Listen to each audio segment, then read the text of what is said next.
Welcome to ज्ञान बिंदु classes. हम रीजनिंग में आज सिटिंग अरेंजमेंट का टॉपिक पढ़ेंगे और सिटिंग अरेंजमेंट विभिन्न परीक्षाओं की दृष्टि से बहुत महत्वपूर्ण है ये टॉपिक।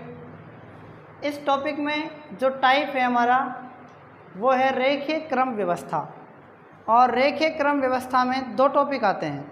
एक तो आता है एक पंक्ति पर आधारित रेखीय क्रम व्यवस्था और दूसरा आता है दो पंक्ति पर आधारित। तो एक पंक्ति पर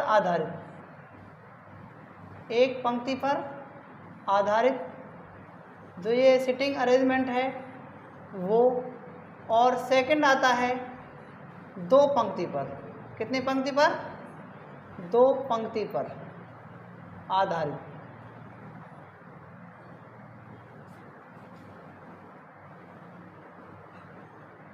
तो कुछ प्रश्न हम पढ़ेंगे एक पंक्ति पर आधारित और कुछ प्रश्न पढ़ेंगे हम दो पंक्ति पर आधारित प्रश्न।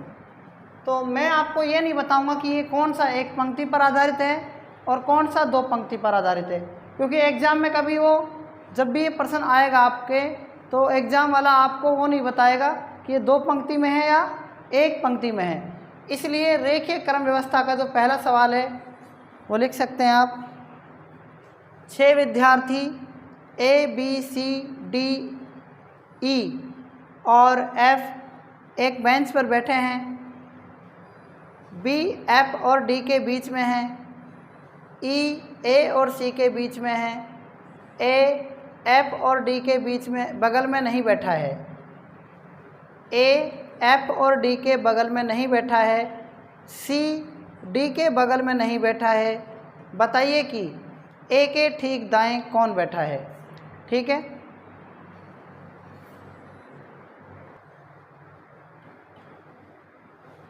छह विद्यार्थी हैं। A, B, C, D, E और F एक बेंच पर बैठे हैं। B F और D के बीच में है। E A और C के बीच में है। A F और D के बगल में नहीं बैठा है। C D के बगल में नहीं बैठा है। बताइए कि A के ठीक दाएं कौन बैठा है। तो इसका हम सवाल का सॉल्यूशन देखते हैं। सबसे पहले इसमें क्या करेंगे हम, कितने व्यक्ति हैं बताओ। बैठे किस पर हैं? एक बेंच पर। और बेंच कैसे होती है? ठीक है, उस पर जब इस बेंच पर ये बैठेंगे तो आपको याद रखना है किस प्रकार से बिठाना है इस बेंच पर।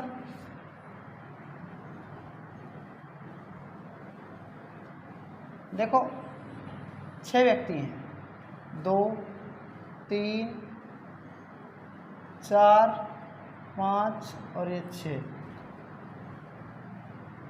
6 बैठे हैं। कितने व्यक्ति बैठे हैं? 6 व्यक्ति बैठे होंगे इस पर। ये बेंच है। अब इस पे 6 व्यक्ति बैठे हैं। पहली बात तो हमें ये पता होना चाहिए कि ये हमको सामने बैठे हुए दिखाई दे रहे हैं। क्या बैठे हुए दिखाई दे रहे हैं? मतलब इनका मुंह अगर आप दक्षिण की तरफ करोगे, है ना, अब इसमें उत्तर और दक्षिण नहीं दे रखा ना आपको, तो हमने मान लिया कि इनका मुंह दक्षिण की तरफ है। किधर है इनका मुंह? दक्षिण की तरफ। तो दक्षिण से ये होगा कि ये वाला बायां होगा, बायां हाथ। बात आ रही है कि नहीं समझ में? आ रही है ना। और ये हाथ कौन सा होगा? दायां होगा। जब इन्होंने ऊपर मुंह कर रखा है, मान लो ये ऊपर मुंह कर रखा है इनका, तो बायां हाथ किधर? इधर ही है ना, और दायां हाथ इधर है। तो इनका पूरा का पूरा बायां पक्ष क्या होगा? ये वाला होगा। और ये वाला कौन सा होगा? दायां पक्ष। बताओ इतनी बात समझ में आ गई कि नहीं आ गई आपको? आ गई नहीं बात समझ में? A, B, C, D, E और F 6 व्यक्ति हैं। तो सबसे पहला क्या है? B F और D के बीच में है। B किसके बीच में है? F और D के बीच में। देखो मैंने कह दिया कि जो B है वो किसके बीच में है? F और D के बीच में है। B जो है F और D के बीच में है, तो B हमने बिठा दिया F और D के बीच में। बताओ इतनी बात समझ में आ गई कि नहीं आ गई आपको? इतनी बात समझ में आ गई ना। B F और D के बीच में है। देखो B किसके बीच में आ रहा है? F और D के बीच में आ रहा है। बात आ गई समझ में यहाँ तक? आगे देखते हैं। E A और C के बीच में है। E किसके बीच में है? अब E देखो किसके बीच में है? A और C के बीच में है। तो E हमने बिठा दिया A और C के बीच में बिठा दिया। बताओ E कहाँ बिठा दिया? A और सी के बीच में है। इतनी बात समझ में आ गई होगी आपको। अब आगे क्या कह रहा है, ए एफ और डी के बगल में नहीं बैठा है। अब आगे जो ए है वो किसके बगल में नहीं बैठा है, एफ और डी के बगल में नहीं बैठा है। ठीक है, मतलब आप ये देखो कि ये डी के बगल में अगर यहाँ बिठाया मान लो इसको यहाँ पर, तो ए किसके बगल में बैठ गया, डी के बगल में बैठ गया। और ये किसके बीच में नहीं बैठा है, किसके बगल में नहीं बैठा है, एफ के बगल में भी नहीं बैठेगा और डी के बगल में भी नहीं बैठेगा, नहीं बैठेगा ना। तो हम ऐसा करते हैं, देखो अपन ए को यहाँ बिठाते हैं ना, और ई को यहाँ बिठाते हैं, और सी को यहाँ पर, एफ को यहाँ पर, और बी यहाँ पर, और डी यहाँ पर। अब बताओ कि जो ए है वो किसके बगल में नहीं बैठा है, ना तो एफ के बगल में बैठा है और ना ही सी के अगल बगल में बैठा है, नहीं बैठा ना। आगे हमसे क्या कह रहा है सवाल, सी डी के बगल में नहीं बैठा है। सी किसके बगल में नहीं बैठा है बताओ, डी के बगल में नहीं बैठा ना। तो इसमें क्या पूछा है, ए के ठीक दाएं कौन बैठा है। अब बताओ ए के जस्ट ठीक दाएं कौन बैठेगा, बताओ आप, ई बैठेगा। तो बताओ बात आपको समझ में आ गई कि नहीं आ गई। ए जो है ना, किसके, ए के बगल में बाएं या दाएं, दाएं पूछा है ना, तो कौन बैठा है ए के ठीक बगल में दाएं, ई बैठा है। चाहे दाएं कहे चाहे बाएं कहे, अगर आपसे केवल ये कहे कि ए के ठीक बाएं, ए के ठीक बगल में कौन बैठा है, तो ई बैठा है, इधर तो कोई है ही नहीं ना। तो हो गया ना, A B C D, A B C D E F, 6 आदमी हो गए। तो समझ में आ ही गया होगा शायद आपको सवाल। ठीक है, नोट कर लो आप इसको।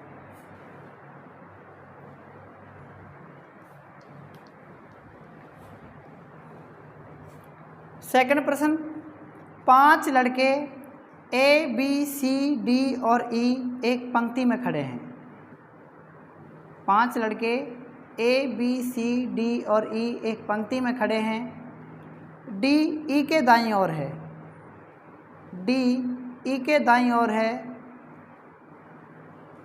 बी खड़ा है ई के बाईं ओर, बी खड़ा है ई के बाईं ओर किंतु ए के दाईं ओर, बी खड़ा है ई के बाईं ओर किंतु ए के दाईं ओर, डी बाईं ओर है सी के,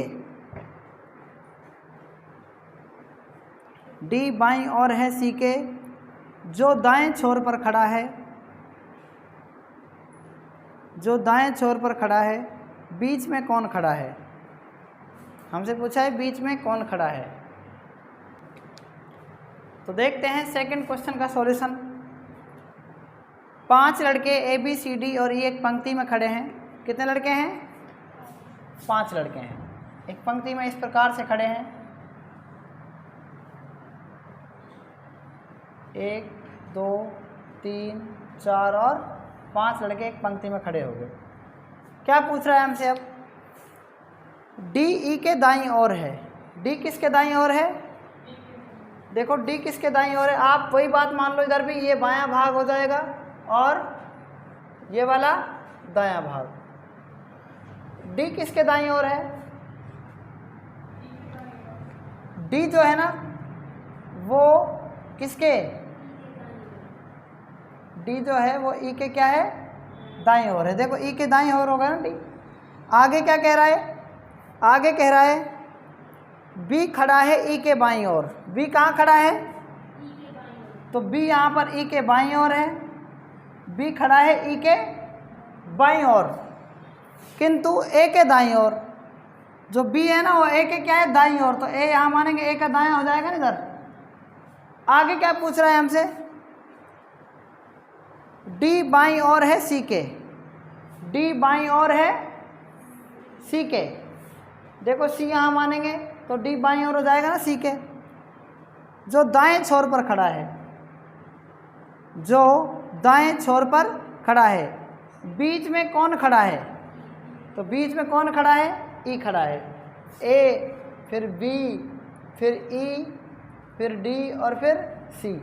तो इसका जो एग्जैक्ट आंसर आएगा वो क्या आएगा, बीच में कौन खड़ा है, ई खड़ा है। अगर हमसे पूछे लेफ्ट में कौन खड़ा है तो ए खड़ा है, अगर हमसे पूछे राइट में कौन खड़ा है तो सी खड़ा है। अगर हमसे पूछे कि बाएं से चौथे नंबर पर कौन है, डी है। दाएं से चौथे नंबर पर कौन है, बी है। ये सारे प्रश्न इस सवाल से बन सकते हैं, ठीक है। लेकिन हमसे अभी फ़िलहाल इसमें पूछा है कि बीच में कौन खड़ा है, तो बीच में ई खड़ा है। क्लियर होगा ये बात, नोट कर लो इसको भी। तीसरा प्रश्न लिखो, 6 परिवार ए बी सी डी ई और एफ एक कतार में बने घरों में रहते हैं। 6 परिवार ए बी सी डी ई और एफ एक कतार में बने घरों में रहते हैं। बी के पड़ोसी एफ और डी हैं। बी के पड़ोसी एफ और डी हैं। ई के पड़ोसी ए और सी हैं। ए एफ या डी के भी बगल में नहीं रहता। सी डी के बगल में नहीं रहता। एफ के बगल के पड़ोसी कौन है? ये हमारा सवाल है और इसका हम सॉल्यूशन करते हैं। एक कतार दे रखी है इसमें, और ऐसे और कहाँ तक, एफ तक, ऐसे और एफ तक, 1 2 3 4 5 और ये 6। तो ये 6 क्या है इसमें, इस कतार में बैठे हैं। क्या कह रहा है सबसे पहले सवाल में ये कह रहा है पहले कि बी के पड़ोसी एफ और डी हैं। बी के पड़ोसी कौन है, एफ और डी हैं। तो देखो जो बी है ना, उसके पड़ोसी एफ और डी हैं। ये रहे एफ और डी हैं। बी के पड़ोसी कौन है, एफ और डी। आगे क्या कह रहा है, ई के पड़ोसी ए और सी हैं। ई के पड़ोसी कौन है, ए और सी है। अब आगे क्या कह रहा है हमसे,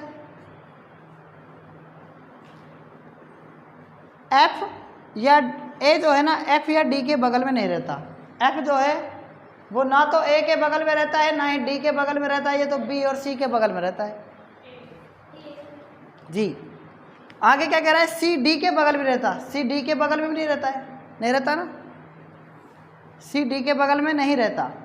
आगे क्या कह रहा है, एफ के बगल के पड़ोसी कौन हैं। एफ के बगल के पड़ोसी कौन हैं, बताओ इसमें बी और सी हैं कि नहीं है। एफ के बगल के पड़ोसी बी और सी है ना, ठीक है, यही इसका आंसर है। अब हमारा चौथा प्रश्न है, उत्तर की ओर मुंह किए हुए 5 घर पी क्यू आर एस और टी है। पी टी और क्यू के बीच में है, जबकि टी एस के दाहिने हैं। एस और आर अंतिम छोरों पर हैं। कौन सा घर ठीक बीच में है? तो देखते हैं इसका सॉल्यूशन। कितने घर हैं, 5 घर हैं, ठीक है। देखो 5 घर हैं इसमें। एक घर ये है,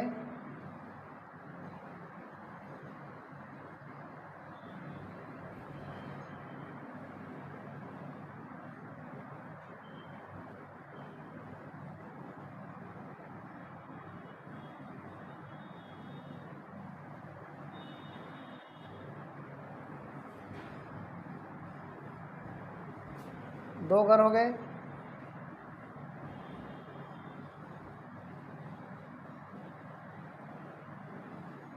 तीन घर,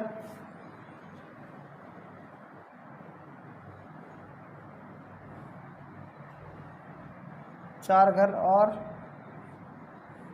ये हो गए 5 घर,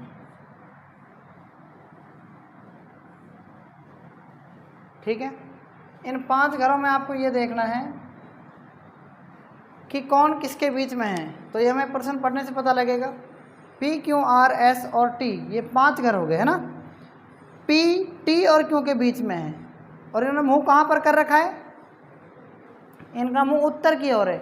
जब बच्चों की या आदमियों की बात आए, या जेंट्स लेडीज़ किसी की भी बात आए, और वो अगर उत्तर की ओर मुंह कर रखे हों, तो उनका दायां हिस्सा कौन सा होगा, ये वाला होगा, और बायां हिस्सा इधर वाला।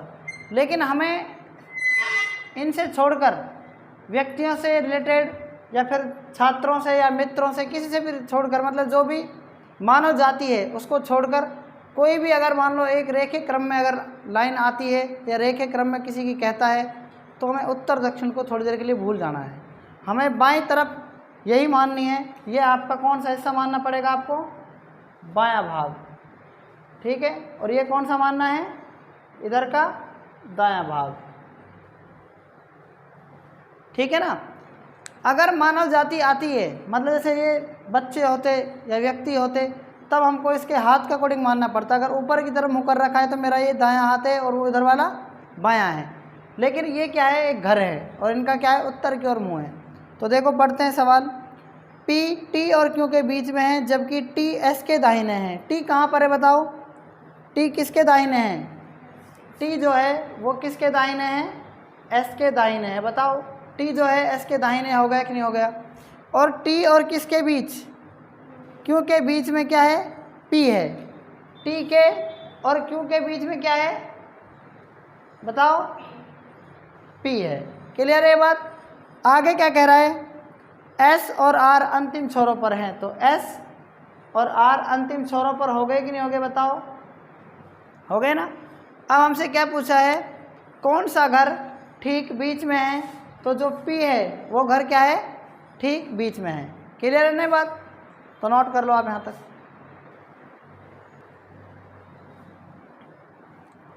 अब नेक्स्ट 5वां प्रश्न पढ़ो। 6 मित्र A B C D E और F एक पंक्ति में उत्तर की ओर मुँह करके बैठे हैं। C A और E के बीच में बैठा है। D किसी छोर पर नहीं बैठा है। B E के निकटतम दाईं ओर बैठा है। F दाईं छोर पर नहीं है, लेकिन D E के बाईं ओर तीसरे स्थान पर बैठा है। निम्न में से D के बाईं ओर कौन बैठा है? ठीक है, तो इसका सॉल्यूशन करते हैं। एक बात याद रखनी है, आप इन सवालों में अब की बार क्या है, व्यक्ति हैं, और चाहो तो आप इसको उत्तर की तरफ बिठा सकते हो और चाहे तो आप दाईं ओर से भी बिठा सकते हो। लेकिन सवाल का सही तरीका, सही सॉल्यूशन तो यही कहता है कि उत्तर की ओर बिठाकर करने चाहिए। लेकिन मैं इसको दक्षिण की तरफ भी कर सकता हूँ बिठाकर। ठीक है, हालांकि आप सवाल को दोनों तरीके से कर सकते हैं, लेकिन सही क्या है, उत्तर की तरफ ही रहेगा। अभी आपको क्या है, ये पता है कि ये बायां भाग है, आपको याद हुआ पड़ा है कि ये बायां है और इधर का दायां है, तो ऐसे भी कर सकते हैं। तो कितने व्यक्ति बिठा दिए मैंने? 6 व्यक्ति हैं इसमें। कितने व्यक्ति हैं? 6। अभी हमें ये नहीं पता कि कौन सा किस तरीके से, किस क्रम से है। अब हो गए 6, ये 6 व्यक्ति हो गए। कितने व्यक्ति हो गए? 6। तो देखते हैं, C A और E के बीच में बैठा है। C किसके बीच में बैठा है? मैं पहले C को A और E के बीच में बिठा देता हूँ। A और E के बीच में बिठा दिया। अभी मैंने वैसे ही बिठा रहा हूँ मैं इसको रफली, बाद में से बिठाएंगे। C A और E के बीच में है। क्लियर है ना ये बात? आगे क्या कह रहा है, D किसी छोर पर नहीं बैठा है। देखो D ना तो इधर बैठेगा और ना ही इधर बैठेगा। ठीक है ना, इसको छोड़ दो अभी थोड़ी देर के लिए। B E के निकटतम दाईं ओर बैठा है। B E के निकटतम दाईं ओर बैठा है। B कहाँ बैठा है बताओ? E के निकटतम दाईं ओर। तो B E के निकटतम दाईं ओर बिठा दिया मैंने यहाँ पर। क्लियर है ना ये बात? आगे देखो, F दाईं छोर पर नहीं है। F कहाँ पर नहीं है? मतलब दाएं छोर यही है ना, वहाँ पर नहीं है तो बाएं छोर पर होगा। इसका मतलब यही हो गया। आगे देखो, F दाएं छोर पर नहीं है, सॉरी F जो है वो कहाँ पर नहीं है, दाएं छोर पर नहीं है, तो बाएं छोर पर मान लिया। आगे क्या कह रहा है, लेकिन D E के बाईं ओर तीसरे स्थान पर। लेकिन D E के बाईं ओर तीसरे स्थान पर है। पहला, दूसरा और तीसरे स्थान पर कौन है बताओ? D E के बाईं ओर पहला, दूसरा और तीसरे स्थान पर है। ठीक है, आगे देखते हैं अब क्या है। निम्न में से D के बाईं ओर कौन बैठा है? तो उसमें कहा था D किसी छोर पर नहीं बैठा है। तो अब बताओ, D जब किसी छोर पर नहीं बैठा है तो इसका मतलब बीच में आ गया D। कितने हो गए? 1 2 3 4 5 6 हो गए कि नहीं हो गए? तो इनको बिठा दो। F यहाँ पर, D यहाँ पर, और A यहाँ पर, C यहाँ पर, और E यहाँ पर, और B यहाँ पर। हमसे पूछा क्या है बताओ? निम्न में से D के बाईं ओर कौन बैठा है? तो निम्न में से डी के बाईं ओर कौन बैठा है बताओ? एफ बैठा है। बात क्लियर हो गई ना? इसे भी नोट कर लो आप। अब हमारा छठा प्रश्न पढ़ो। अब देखो छठा प्रश्न, 8 व्यक्ति A B C D E F G तथा एच दो पंक्तियों में 4-4 होकर आमने सामने बैठे हुए हैं। बी एवं सी आमने सामने हैं और सी डी एवं ई के बीच में है। ई के बाईं ओर एच बैठा है जो एफ के विकर्णवत है। जी और बी आसपास नहीं हैं। ए के सामने कौन बैठा है? तो करते हैं इसका सॉल्यूशन। इसमें 4-4 व्यक्ति बैठे होंगे। पहली पंक्ति में कितने व्यक्ति बैठे हैं? 4-4। ठीक है, इस तरीके से।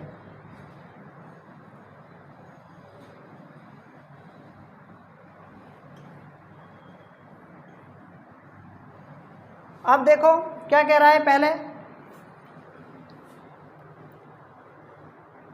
बी एवं सी आमने सामने हैं। बी एवं सी क्या है? आमने सामने। किसी में बिठा दो बी एवं सी आमने सामने। ठीक है, आगे क्या कह रहा है? अब सी डी एवं ई के बीच में है। सी किसके बीच में है? डी एवं ई के बीच में। हमने डी एवं ई ऐसे भी ले सकते हैं और सी एवं डी, सॉरी डी और जो ई है वो डी यहाँ पर भी और ई यहाँ पर ऐसे भी ले सकते हैं। ठीक है, आगे क्या कह रहा है? ई के बाईं ओर एच बैठा है। अब बताओ ई के बाईं ओर एच इधर बैठेगा क्या? नहीं बैठेगा ना। तो हमें क्या करना पड़ेगा? चेंज करना पड़ेगा। ई यहाँ पर और डी यहाँ पर। अब क्या कह रहा है? ई के बाईं ओर कौन बैठा है? ई के बाईं ओर एच बैठा है। यही है ना? ई के बाईं तरफ एच बैठ गया कि नहीं बैठा बताओ? बैठ गया ना एच, जो एफ के विकर्णवत है। जो एच बैठा है ना वो किसके है? एफ के विकर्णवत। और विकर्णवत का मतलब क्या होता है? एफ यहाँ पर आ जाएगा। क्लियर है कि नहीं बताओ? एफ यहाँ पर आ गया ना। आगे क्या कह रहा है? जी और बी आस पास नहीं बैठे हैं। जी और बी आस पास नहीं बैठे हैं। तो बताओ जो जी है इसके पास नहीं बैठेगा तो कहाँ बैठ जाएगा? वो यहाँ बैठ जाएगा। बचेगा कौन? ए बचेगा। ए यहाँ पर बैठ जाएगा। क्लियर है कि नहीं बताओ? ये बात समझ में आ गई कि नहीं आ गई? क्वेश्चन क्या पूछ रहा है? ए के सामने कौन बैठा है? तो ए के सामने कौन बैठा है बताओ? ई बैठा है कि नहीं बैठा? बात आ गई होगी शायद आपको ये समझ में। ठीक है, तो इसे भी आप नोट कर सकते हैं।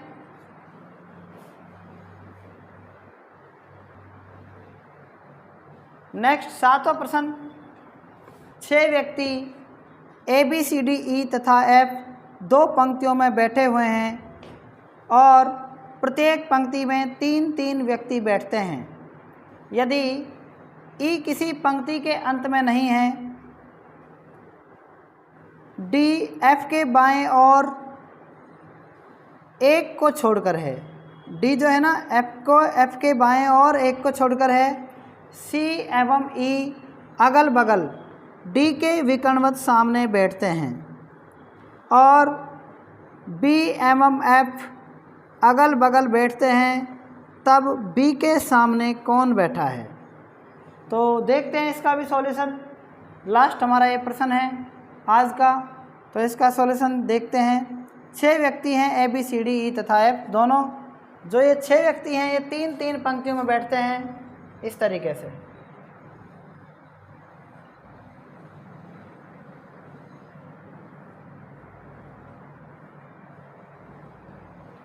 अब आगे, यदि ई किसी पंक्ति के अंत में नहीं है। देखो ई किसी भी पंक्ति के अंत में नहीं है, या तो ई यहाँ पर होगा या ये इस पंक्ति में होगा। ई है कि नहीं ये बात? क्योंकि किसी भी पंक्ति के अंत में नहीं है ना, तो बीच में होगा ये।